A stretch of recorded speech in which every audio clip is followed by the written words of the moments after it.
Hi, I'm Rod Bryant. Welcome to the second installment of Chiddushei Dat. This is going to be part two. We're going to be dealing with some difficult passages and further examining some of the other rabbis that have weighed in on this subject matter.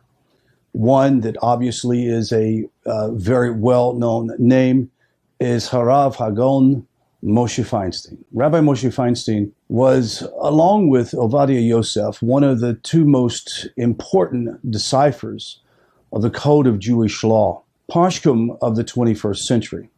Rabbi Moshe was a towering scholar whose influence, authority, and writings impacted the life of all Torah-observant Jews worldwide. He was particularly important to the North American Jewish community. A prominent American posek recently described Rav Moshe Feinstein as the Maimonides of American Jewry. In the middle decades of the 20th century, Rabbi Feinstein penned a number of letters addressing Noahide practices. He devoted many paragraphs to specifically untangling the concept of Chiddushei Dat. A full overview of Rav Moshe's analysis would require far more time and space than we have allotted in these classes. And maybe we should do that at some other date in a different class. Translations of Rav Moshe's letters are being prepared as an appendix of this course and will soon be available to all the students for free. We'll present here a summary of Rav Moshe's writings on the subject. Let's first examine the source of Chiddushei Dat. Very important. Just as Noahides have Chiddushei Dat, Jews have a similar prohibition to Chiddushei Dat called Baal Tosef, which specifically prohibits Jews from creating new mitzvahs or adding to and modifying existing mitzvahs. Non-Jews, however, do not have the prohibition of Baal Tosef. In fact, we only know of the Noahide prohibitions against Torah study and Shabbat observances because of specific Torah verses from which these prohibitions are derived. From where then does Maimonides derive the prohibition of Chiddushei Dat? Rav Moshe explains that there are commonalities in the underlying reasons behind the prohibitions. For example, the Talmud and the Midrash both describe the study of Torah as an impermissible manner, and keeping Shabbat as misappropriation of mitzvah command only to Israel and the Jewish people. By analyzing these commonalities, the other writings of Maimonides, and many other sources, Rav Moshe Feinstein concludes that the Chiddushei Dat is not only the underlying reason for the Noahide prohibitions for Torah study and Shabbat observance, is a general principle governing Noahide practices. This is why Maimonides writes the general rule governing this matter. It is Harav Moshe's explains that, and Shabbat observances and certain types of Torah studies are singled out because there are the most severe transgressions for the Noahides and the only ones involving the death penalty. The reason why the death penalty is prescribed in this situation, not that it is ever recorded that it has happened, but it is to demonstrate the severity, just like other Torah laws. Death penalty, for example, of lighting a fire on Shabbat for a Jew. Now, let's make note, however, that this penalty is at the hands of heaven, not administered by an earthly court. When they say death penalty, it doesn't mean that he's taken out and stoned. This is what Maimonides means when he writes, he is obligated to die for his actions. However, he is not actually executed. Voluntarily keeping the mitzvahs. Let's discuss this because in last class we talked pretty extensively about it.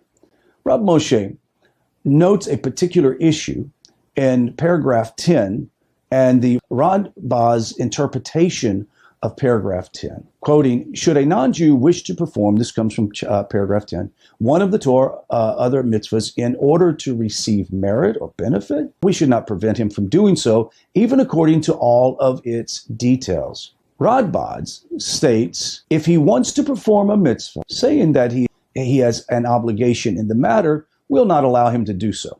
However, if he may perform it in order to receive reward, as one who performs a mitzvah voluntarily.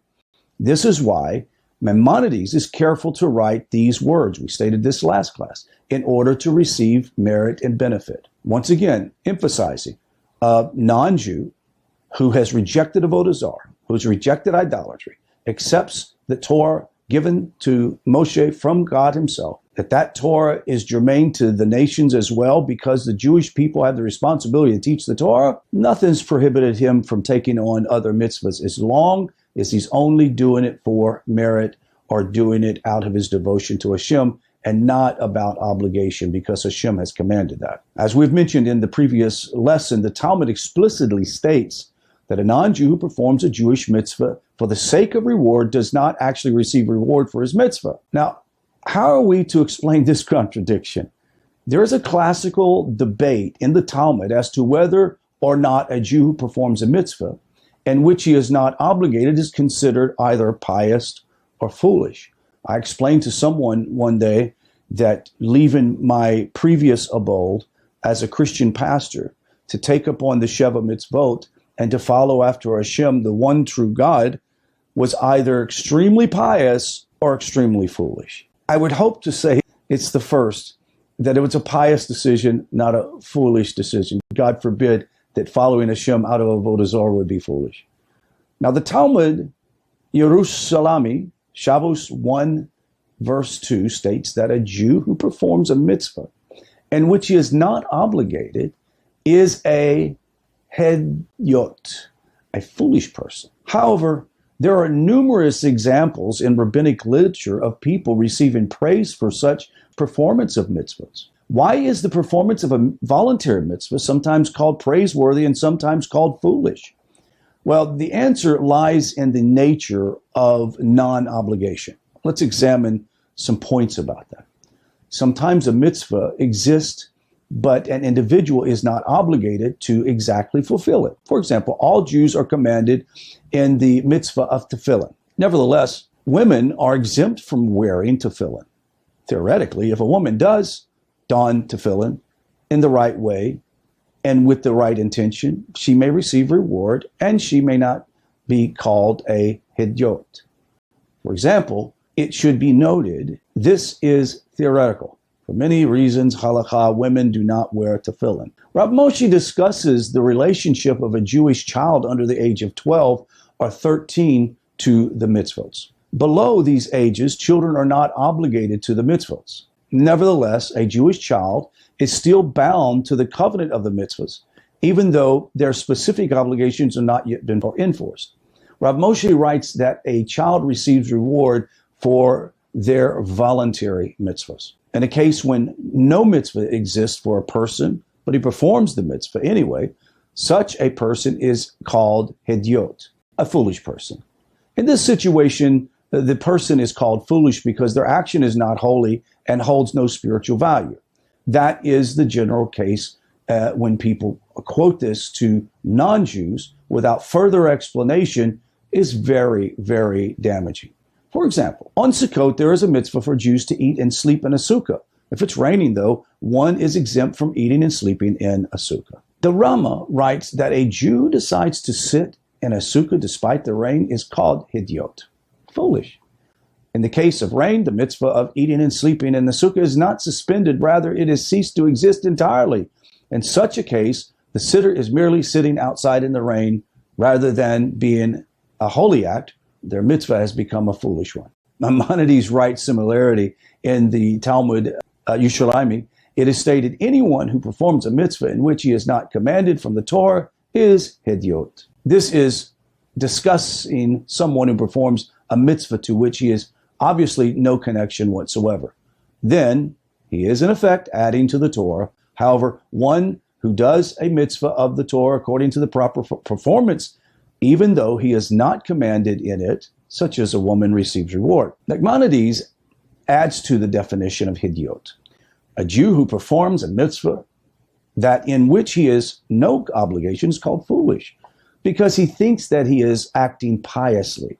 However, he may actually be committing a transgression, and that transgression would be adding to the Torah. Now, to fully appreciate the concepts of Baal Tosef and hedyot, we need to understand the idea of bitul Yeshuas, the nullification of ego and will, a very important term, and you can refer to it down in the source notes. Bitul, my will versus God's will. Let's examine that. Who defines for us what actions are holy or not? Can we decide that an act is holy or a mitzvah on our own? Well, of course, no, we cannot. The entire concept of a mitzvah is that God has defined it for us. And he's defined it in such a way that it is meaningful and holy, and what is not meaningful or holy. He determines that. Therefore, our will is to a large degree irrelevant. Our duty as servants of Hashem. God is Betul Jesus, to nullify our will in search for a servitude of his will. We must strive to understand God's will, learn to recognize it, and learn how to fulfill it according to its specific details. The objective guidepost for determining God's will and its fulfillment is the study of Torah according to the principle of Torah, elucidated, handed down from time immemorial. In certain areas, God has given the man free leadway to the beauty of mitzvahs, or to declare certain things holy or set aside for service of God. However, if a Jew decides to do a mitzvah where it clearly does not apply, that Jew is forcing his will upon God. If a Jewish farmer in the Midwest decides not to work his field on the Shemitah, the sabbatical year, and insists that he's doing it for God, he's called Idiot, a foolish person. For one, the mitzvah only exists in the land of Israel. God's desire is only that the Holy Land rest on the sabbatical year, not any other land. To rest another non-holy land in the sabbatical year is to diminish the importance of Israel and the mitzvah of Shemitah. Second, our farmer is endangering his livelihood, which is pretty foolish. Lastly, if he loses his farm or creates tension among his family and business associates because of his religious observance, then it is also considered Chilul Hashem, meaning it discredits the name of God, a discretion of the Torah itself. All of the foregoing applies to Jews. The Jewish people are very stringently enjoined against the idea of forcing their will upon Hashem. Now, if this is the case for the Jew, Rav Moshe wonders why would we or should we assume that it is any different for the Noahides? After all, there are not two Torahs. The fundamental mechanism of Torah applies equally to Jews and to Noahides. It is vitally important for everyone wishing to adopt a Noahide identity to embrace this simple point. There are not two Torahs. The same mechanics that govern the Jewish observance of the 613 mitzvahs also govern the Noahide observance of the Sheva mitzvot. Just as the Jews have Baal Tosef, the Noahide has Chiddushei Dat. The concept of Hidyot applies equally to both Jew and Noahide. Rav Moshe, reading of Maimonides and Radbaz, and I'll read these texts again, a non-Jew, from paragraph 9, a non-Jew who delves into Torah is obligated to die. They should only be involved in the study of their 7 commandments. Similarly, a non-Jew who rests even on the weekday, observing that day, similarly on the Shabbat, is obligated to die. Needless to say, this is also the case if he creates a festival for himself. These two prohibitions are unique because they are the most severe.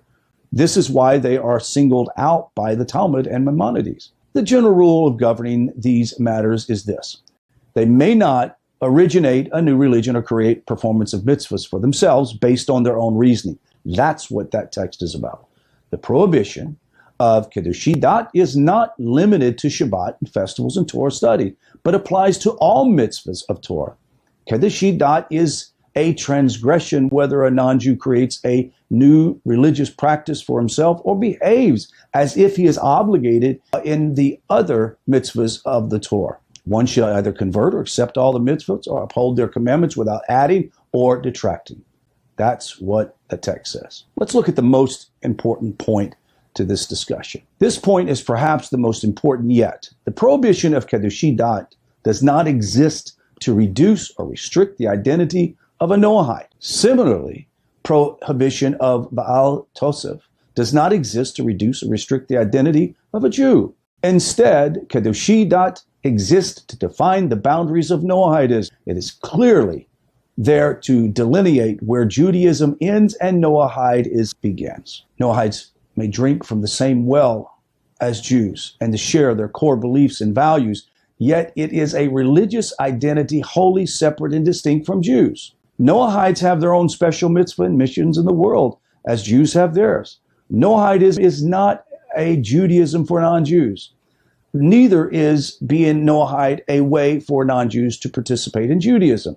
For a non-Jew who wishes to observe the Jewish rules or festivals, and Maimonides teaches that conversion to Judaism is the only option. Now, with that being said, let me explain. Sometimes explaining your position or who you are or your identity to a non-Jew, non-religious person, or maybe a Christian or something else, sometimes you have to add the fact that your practice is Judaism. And I don't know how you get around that, bottom line. But clearly, we're not here to practice Judaism. We're here to practice the Torah as given to Moshe through the Jews. Are we drinking from the same well? Yes, we are. But we are most definitely walking by a different distinction.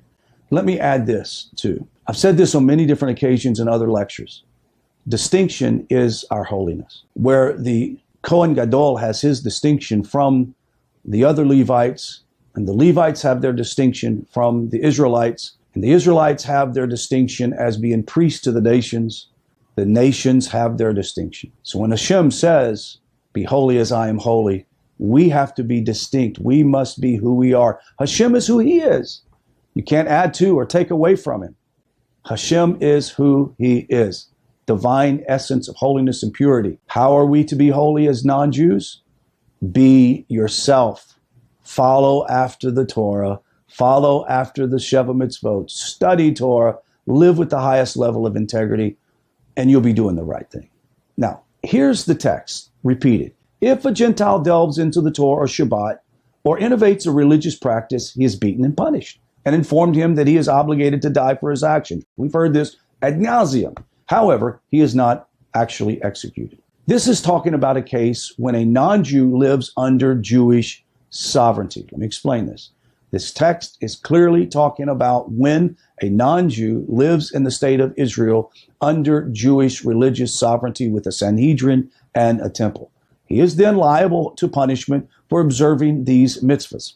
Especially, he is liable to death at the hands of heaven. Notice the words hands of heaven, meaning they don't take him out and stone him. It's left up to Hashem to make that decision. Now, paragraph 10 reads as such as this. We've read this again. Should a non-Jew wish to perform one of the Torah's other mitzvahs, the prohibition of performing other Torah mitzvahs is nowhere as severe as Shabbat festivals or Torah study. In fact, a non-Jew may choose to perform other Torah commandments subject to specific conditions. These conditions are considered boundaries of Chiddushei Dat. Should a non-Jew wish to perform one of the Torah's other mitzvahs, this indicates that a non-Jew may only occasionally perform other Torah mitzvahs. If a non-Jew decides to regularly observe one of these mitzvahs, he has effectively added to a religious observance and transgresses Chiddushei Dat. Remember the word, in order to receive merit or benefit. The Radbaz writes this. If he wants to perform mitzvah saying that he has an obligation in the matter, we don't allow him to do so. However, he may perform it in order to receive reward as one who performs a mitzvah voluntarily. This is why Maimonides is careful to write the phrase that we just said, in order to receive merit or benefit.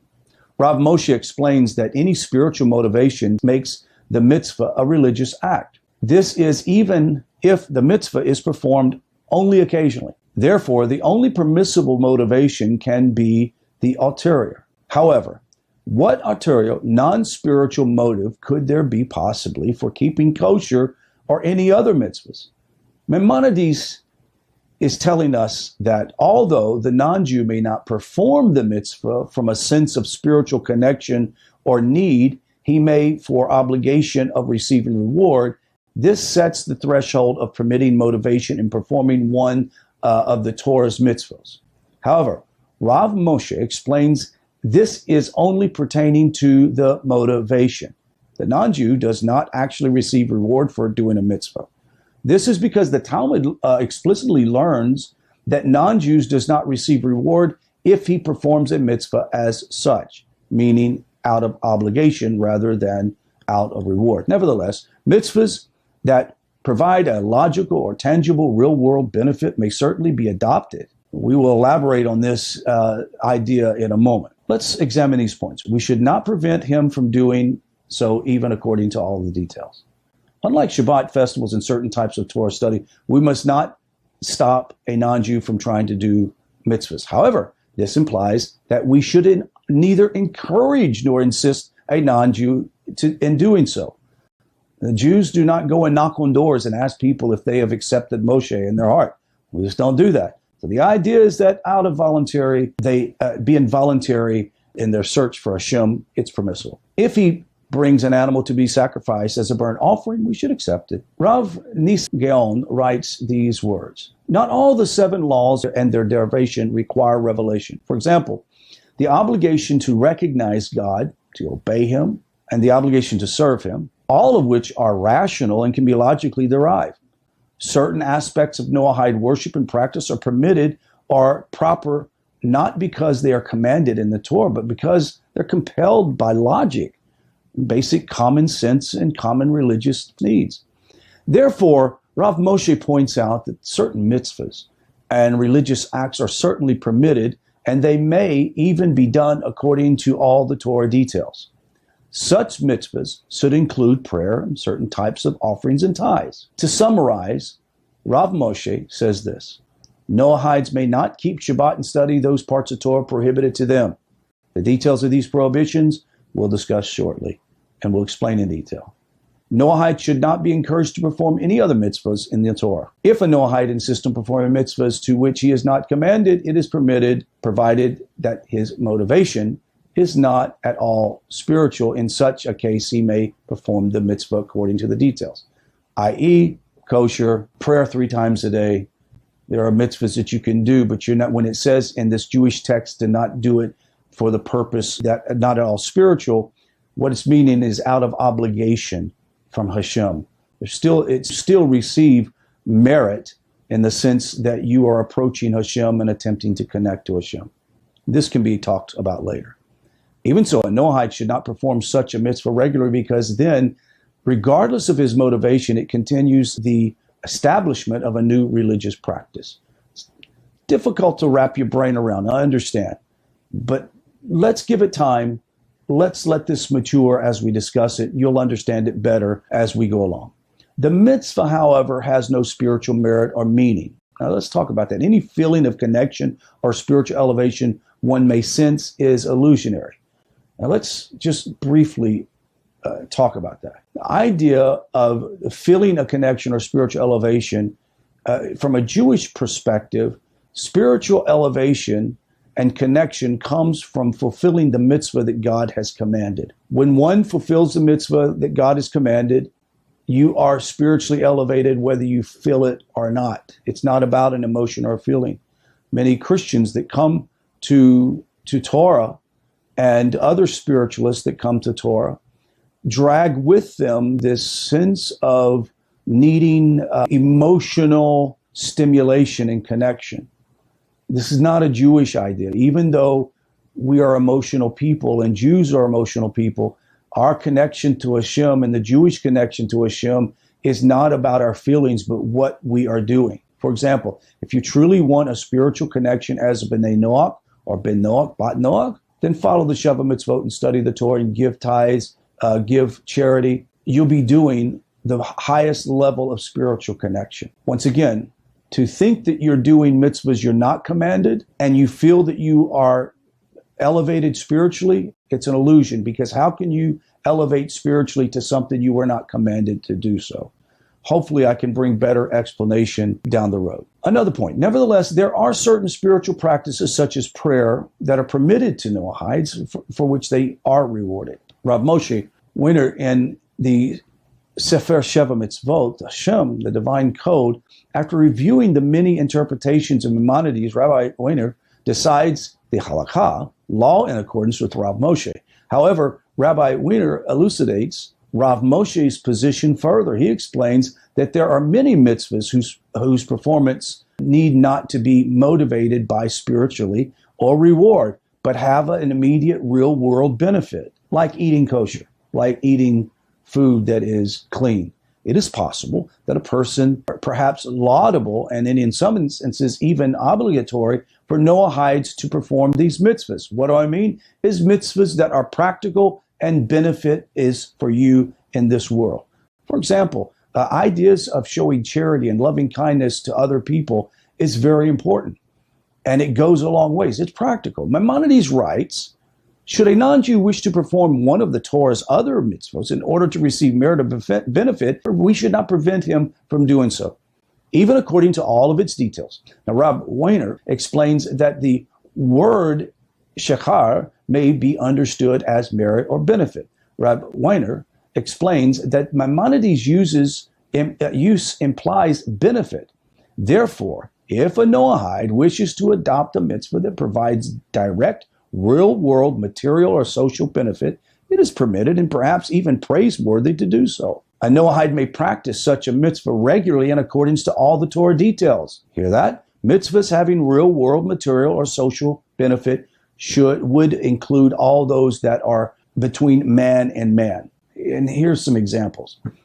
I started to mention one or two, and I realized I'm going to mention them later on. Honoring one's parent, giving of charity, observing prohibitions against tazar or animal cruelty, observing laws prohibiting negative speech, evil speech. There are many other examples that we'll discuss in this course.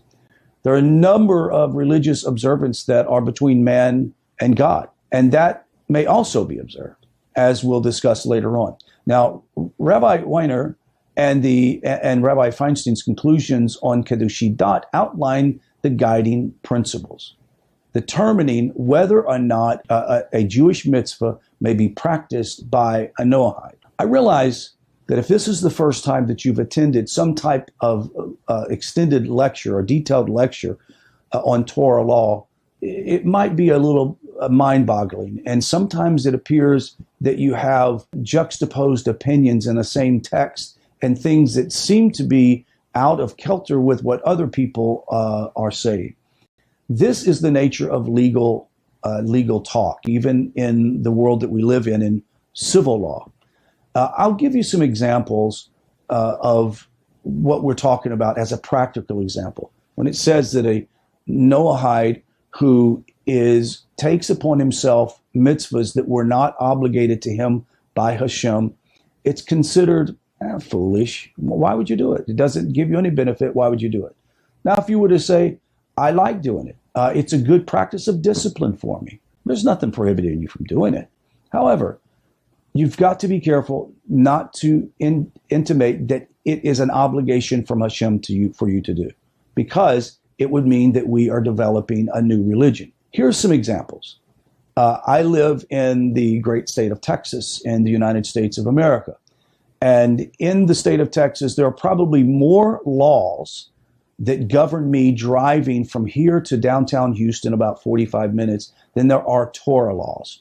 There are so many laws in the state, just like any other state, just like any other country in the world. There are laws that govern people according to their category and to their job and to their position and to their distinction. So therefore, pharmacists in the state of Texas have laws that they have to abide by that I'm not obligated to abide by. Now, what if I decided to read those laws and say, I think I'm going to follow some of these laws that the pharmacist does, because it makes me feel good. It makes me feel like, I have a little bit of extra discipline and understanding in my life about medicine. Well, most people would call you foolish for doing that. It just doesn't make sense. However, there's nothing prohibiting you to do that. However, if you do those things, acting as if you're obligated, you are then in danger of violating the law, impersonating a pharmacist. You get what I'm saying? So the whole point is the reason why that we We wrestle with these ideas from the sages of blessed memory.